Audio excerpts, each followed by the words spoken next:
Hey Colts fans, I'm JJ Stankevitz and welcome into another episode of the Colts Show, an Indianapolis Colts podcast.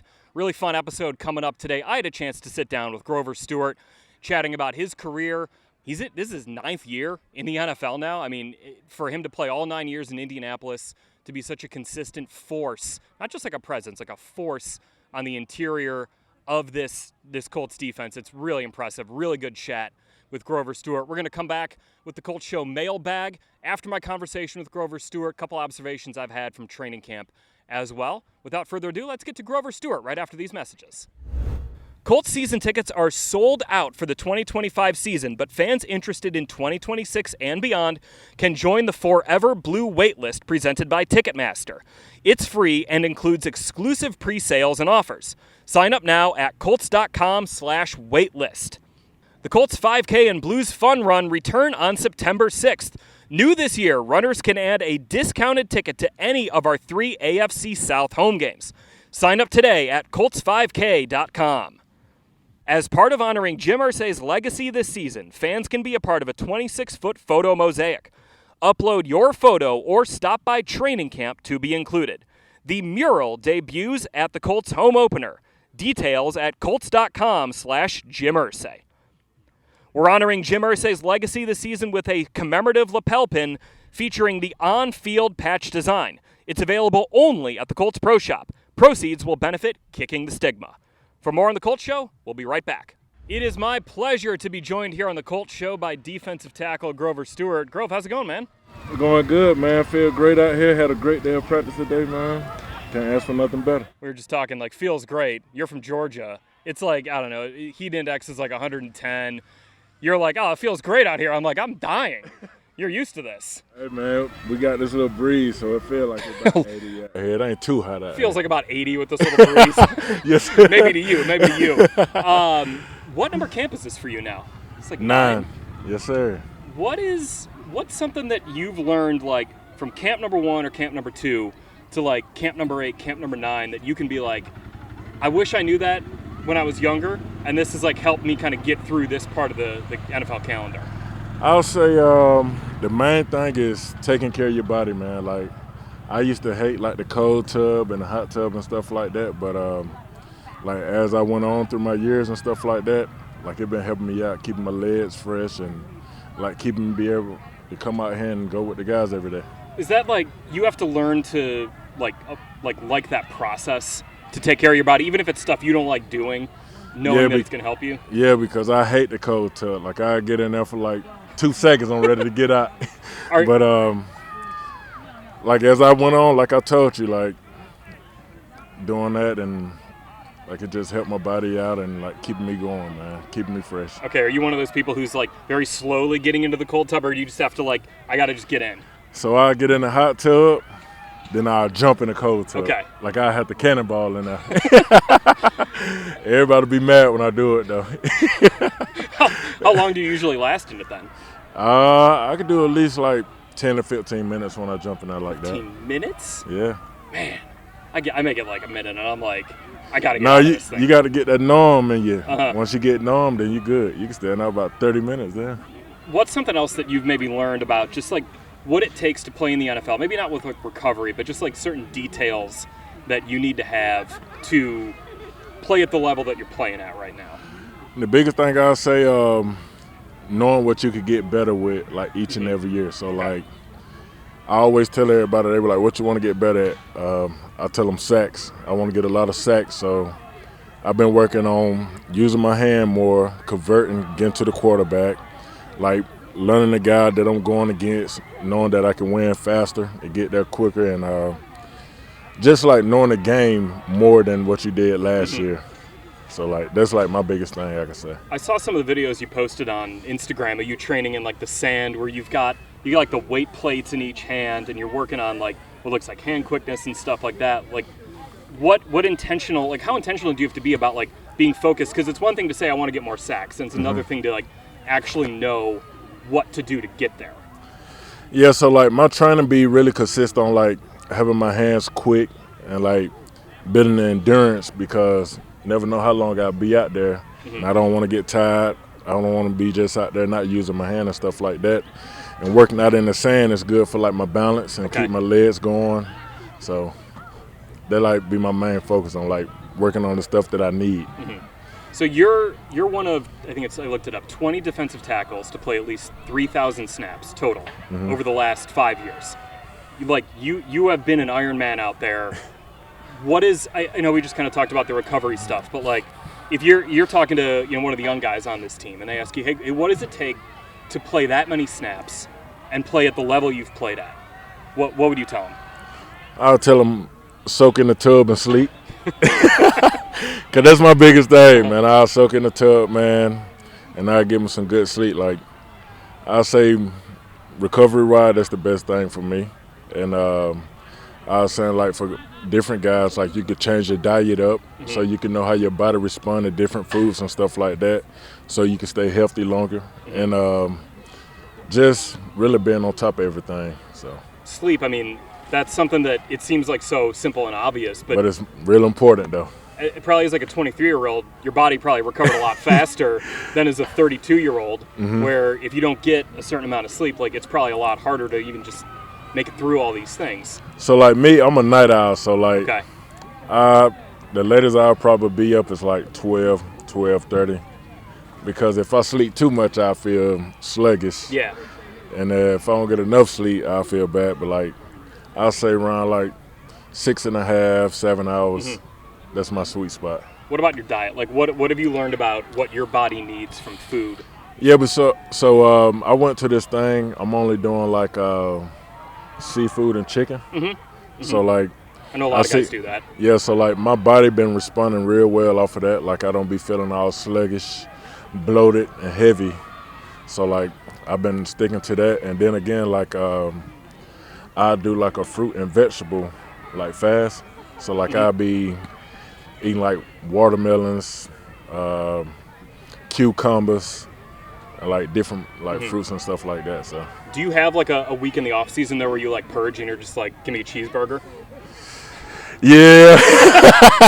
Sometimes I'll be like, man, I would take me a nice cheeseburger and I'll just cheat and get it, man. But I mean, I have to. You can't be, like that seems exhausting to be on for like 12 months out of the year when like if it's February or March, But yeah, like once you get your body used to it, then you go back to it, like you'll feel sick. Yeah. So that's why I just stick with it sometimes. Like I'll squeeze a burger in there, but I have to be like in a mood for real to have it. Yeah. Yes, sir. I looked this up. So Pro Football Focus tracks tackles for loss and no gain. So like you tackle the guy at the line or behind the line. Since 2020, you have 60 of those plays. No other player is more than 51. So, like, just because I feel like sometimes like it's hard to find stats for like run stoppers like you, guys who are like great against the run. And I saw that and I was like, that's just the perfect one right there. When like people talk to you about stats, as a guy who like you're in there taking the double teams, you might soak up a double team so Zeke can get one of his league leading tackles. What do you like? How do you respond to that when somebody maybe brings up stats to you? They bring up stats all the time to me, and like people say, yeah, we got to get your stats. We got to get your stats. I was like, shoot, I have 2 to 3 guys on me, like almost each and every snap. So like, I say stats, it'll come when it come, but like when it's running time, that's when I'm gonna put on the show for you. Because I'm going to dominate that guy and I'm getting to that running back. I watched a couple of those tackles for no loss, or tackles for a loss or no gain that you had last year.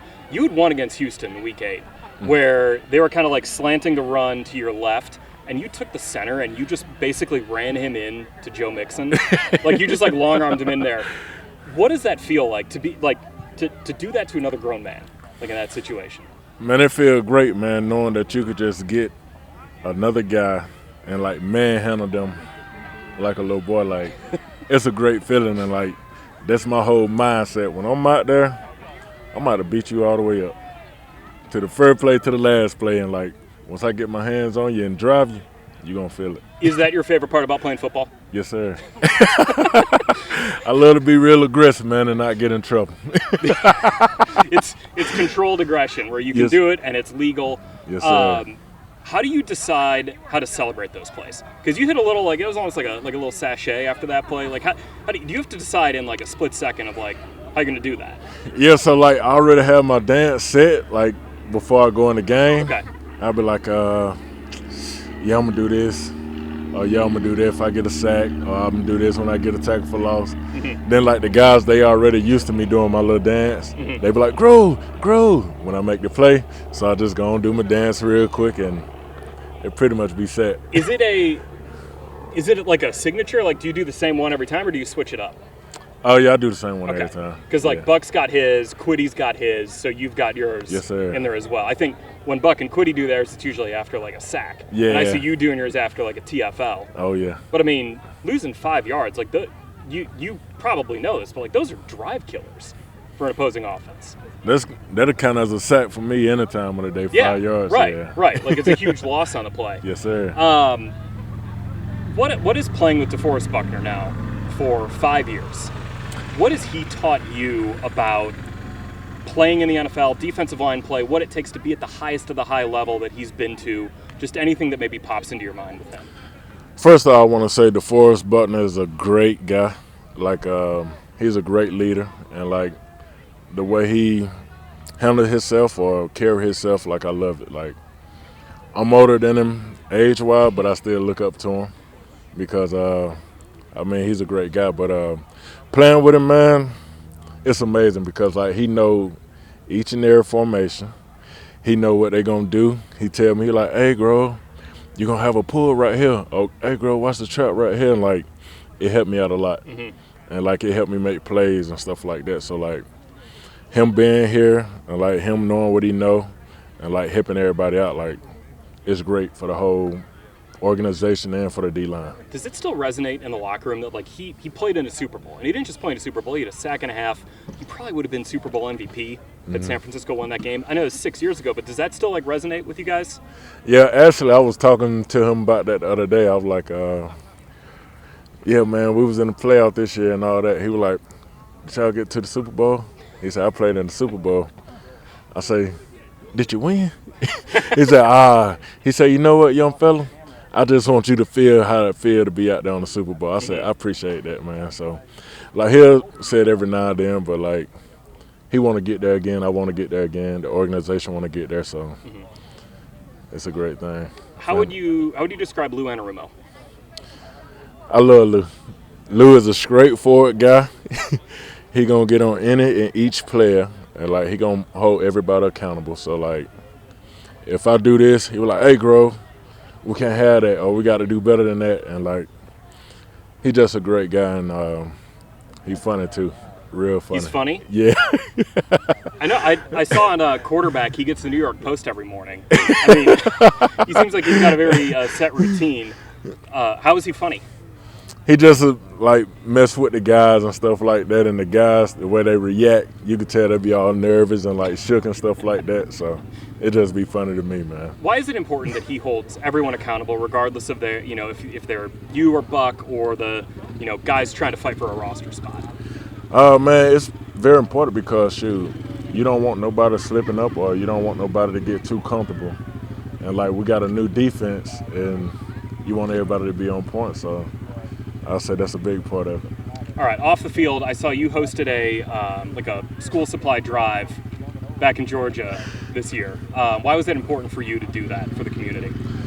Man, so I did that because I know, like, growing up and stuff like that, in a single-parent home, like, my mom, she used to, like, I don't want to say struggle, but, like, it was a little difficult for us to have, like, all the school supplies and stuff like that. And I wanted to be the change in the community to help, like, other people with other families and stuff like that, like, have stuff ready so they won't have to be stressing about, oh, I got to get this, I got to get that. So, like, just want to provide it for them and, like, show my face in the community and, like, show, like, the kids that want to play football or that want to be, like, anything in life, like, you could do it. So. Mm-hmm. How important is that, like, for you to show up and to show them that example that you just talked about, you know, for a community that I don't know if they've ever had an NFL player come out of your hometown? Are you the first? We had a couple guys, okay. But I would say I'm, like, one of the first that come and, like, be more involved in the community and stuff like that, do stuff with the kids, and, like, just be seen. That's like, awesome. for people to talk to me and stuff like that. And like I'll be working out with the kids, I'll be in the school with the kids, and like just different things like that. All right, last one for you. When it's time to not think about football, like when you got to get your mind off football, what are you consuming? What are you doing? What are you thinking about in those moments? So me, man, I'm an outdoor guy. So like when I'm not thinking about football, I'm thinking about cut some grass. Okay. Like I like to be outside. I'll be cutting grass. I'll be want to redo my flower beds, and I just like doing like yard work or like being by some water, chilling, relaxing. Are you like a panel guy or like a pattern guy when you cut your grass? Does it have to be like a certain Yeah. way? You know? So I've been watching like guys on TikTok and stuff like that. They be having like the checker patterns, the straight Is your patterns. TikTok just lawnmowers? Kind of, sort That's of. amazing. Lawnmower, how people edging the yards and stuff like that. I like looking at that. So, and like how people be edging bushes, like that's what I love doing. That's amazing. Yes, sir. And like people like, you cut your own grass? I say, yeah. You want me to cut yours? How much grass you got? So I got over an acre Okay. in Georgia what I be cutting, and shoot, man, I be out there. I have my water bottle, whatever, headphones. I'll be cutting the grass. I'll look at it. If I don't do it right, I'll be on it again, trying to do it again. Do the whole thing again? Yes, sir. That's amazing. Grover Yes, Stewart, sir. professional lawnmower and a heck of a football player. Thanks for joining us here in the pod. Yes, sir. All right, thanks again to Grover Stewart for joining me here on the podcast. Before we get to the Colts Show Mailbag, a couple of just thoughts, observations I've had. Only one more training camp practice left, and it's going to be tonight. I guess this afternoon at 3 o'clock against the Green Bay Packers. Colts might be wrapped up with training camp by the time you watch this episode. A couple of just like overarching observations, I think, from training camp. This has been a competitive camp. I think every team probably feels that way, but you're seeing both the offense and defense kind of trade good days. And it's not like you're seeing a ton of just like, days where you look around and you're like, this team's sloppy. They don't really have the energy. I think the energy has been really good consistently throughout camp. And that's been just kind of a really good general feeling to take away from this camp is that, guys are competing, but the energy hasn't dipped. And sometimes when you get to this part of the year where you're 9 practices in, 10 practices in, you're like, man, like you can sometimes sense it in a practice. And I haven't really ever got that feeling from this team. So that's kind of just a general observation there. Definitely have had some guys banged up. The Justin Wally injury, like that one sucks. That's a really tough blow for this team. He was having a great training camp. Obviously losing him for the whole season with a torn ACL. Just a really brutal way for his season to end before it began because he looked like he was going to be a guy who was going to have a big role on this team. Obviously cornerback depth has been tested. That I thought coming into camp, that might have been the deepest group on the team. And now you're seeing a lot of guys, undrafted free agents like, Jonathan Edwards having to step up and play some really meaningful snaps with the first team defense out here in camp. But those guys getting some good experience there. Quarterback competition probably still too close to call. The Colts' plan is for Daniel Jones to start against the Packers on Saturday. Anthony Richardson will come in after a couple of series. So it sounds like it's just going to be a reverse of what it wound up being in Baltimore, where Daniel Jones came in after about 2 series with Anthony Richardson after Richardson had the dislocated pinky. I'm interested when the Colts are going to make the decision on their starting quarterback. We've heard throughout training camp, throughout really the whole year, since Daniel Jones was signed, that there is no timetable on when this is going to happen. That when the Colts are going to make a decision on who their starting quarterback is going to be, it's a process, and there is a lot of evaluation that can still happen. Obviously, the joint practice today against Green Bay, the preseason game are going to be 2 big ones, and then next week, you still have a whole week of practice leading up to the preseason finale against Cincinnati. Interested if we're going to get a decision before then, or if it's going to be after that Bengals game. If maybe this is one of those things where we find out on Labor Day, or we find out on the Friday before the Dolphins game. It could really be anywhere in that range. But right now, it still looks it's a very close competition. And, again, you see guys having good days, having bad days, but it hasn't been like overwhelmingly one guy ahead. I think there have been more good days than bad throughout the competition, which is encouraging. So we'll just kind of see where it goes. Maybe next week's pod we'll be talking about the Colts have a starting quarterback. Maybe in 2 weeks I will. Maybe in 3 weeks I will. And maybe we won't even know until I announce whoever's coming out of the tunnel on game day against the Miami Dolphins. But we'll see on that front. kind of where it goes. All right, let's get to the Colts Show Mailbag. Excited for this question because this one came from my guy, George Igator from London, from the UK. You can follow him at George on Sports on Twitter, on Instagram. Great follow. Good dude. I've been on his show a couple times. One of the foremost Colts fans in Europe, and a guy who's actually he's a brilliant football mind. So really excited to get his question. So George writes, given what you've seen in and around the building and on the field, speaking to players, coaches, and management, our off-season moves and draft picks, and knowing how important this season is given our recent history. Here we go. Here's the question. With your cards fully on the table, if everyone remains healthy, a little too late for that, unfortunately. If everyone remains healthy, what's your genuine thought on where the Colts are at as a team? And based on that, what is your minimum expectation this season? All right, this is good because I think sometimes we get bogged down in the weeds of the day-to-day minutia of training camp and who had a better day in the quarterback competition and who did what, and A.D. Mitchell had another 3 touchdowns in practice or whatever it might be. I think this team, just based on what I've seen and just what I feel about this roster, I think this team's baseline, my minimum expectation is that this team's going to be playing important football in December. Whether that means they're playing for the division, they're playing for a wild card, I think this team, because I don't see glaring holes on this team. And I think you could look at the team over the last couple of years and, okay, maybe cornerback was a deficiency last year. Or maybe there's some issues at other, certain positions over the last couple of years. I don't see that.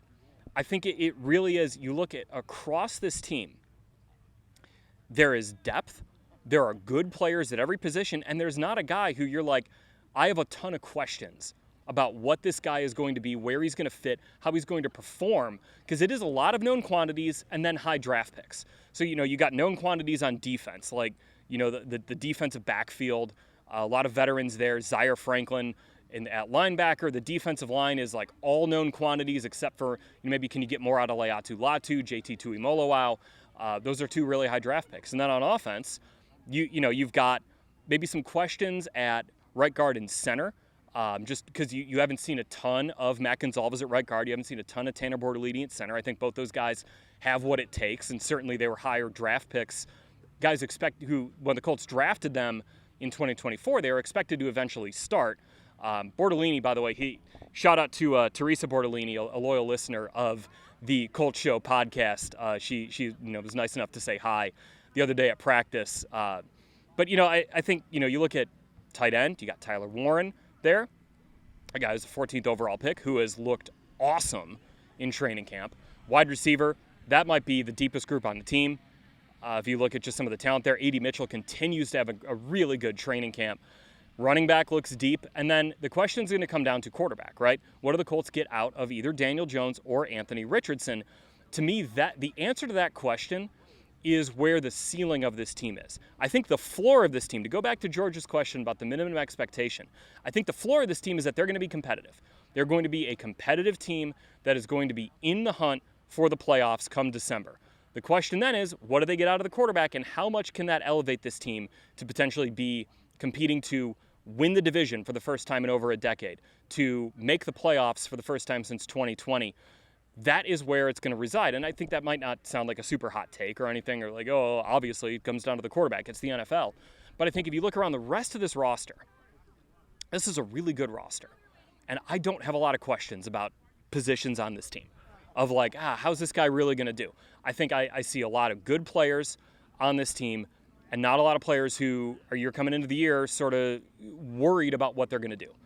And then it's going to come down to quarterback. So that's sort of the baseline expectation, I think, to George's point, competing for the playoffs in December, and then we'll kind of see where it can go beyond that. The AFC South, look, 2 other just quick thoughts here. The AFC South, the winner of it hasn't won more than 10 games in a couple of years now. I can't remember. I think it would probably have been the Titans when they last won it, which I think was in 22. Or was that the Jags in 20? Whatever it was. The Titans were the last team to have more than 10 wins and win this division. And for all the questions we might have about the Colts and what this season's going to look like, over the last 2 years with Shane Steichen as the head coach and with all the instability this team has had at quarterback, Shane Steichen's a 500 coach. That is impressive. Like with everything that's gone on with this team has been competitive. They have been, forcing me to do Kornacki videos in December about like, here's how the Colts can make the playoffs because they're still in it. This is a team that I don't see bottoming out in a way that, sometimes you look up and the Colts are 25th in preseason power rankings. Like, I don't see that. I really don't. I think just from what we've seen out of Shane Steichen as the coach of this team, with the roster they have, I don't think this team bottoms out. I think they are competitive. And again, that ceiling is going to be determined by what 5 or 17 brings to this offense. So, George, thanks for your question. You can submit your question for the Colts Show Mailbag at Colts.com/mailbag. Drop it in the YouTube comments here. George sent me a DM on Instagram with that one. You can do that as well, or get me on X on social media. All right, that's going to do it for this episode of the Colts Show podcast. Remember to rate, review, and subscribe to us on Apple Podcasts, on YouTube, on Spotify, wherever you get your podcasts. I'll be back next week with another episode and another guest coming on here to talk about the Colts. We'll talk to you then. So long.